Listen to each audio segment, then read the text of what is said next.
ngày van môi mình đón về chuyện giờ mơ mà ngày bia thu dài in cái sự gì tụi ai sam tu nang nghe lâu đi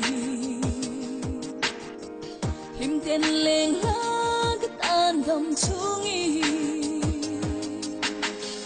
cây pun em tu lai cầm hoa ngày chế anh đang ring cái đó thấy lâu nắng lâu chú tụi ai sam chú nang nghe lâu đi tan châu cá mà ngày nào cả lá nó chế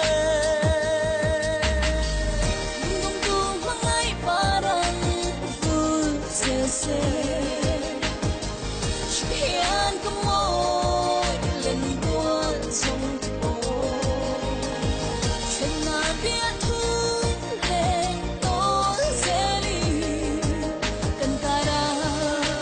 ngày nó cô lâu em dễ sẽ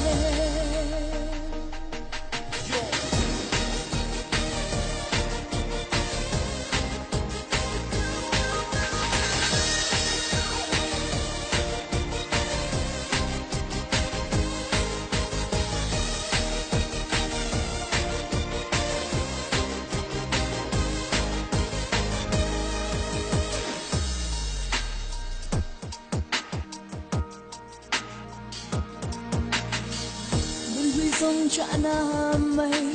răng lâu xe căn tô na đâu ra sang mà xe cắm mà ngày chế si cái thằng bé chế cùng chùa ngất đan in hồn lôi cả ngang lên ôi để tiêm thu su thiên cả in ring lâu tô na đâu ra sang mà xe cầm mà ngày chế xin cái thằng bé chế cùng chùa ngắt đan run cùng lên run cái ngác lên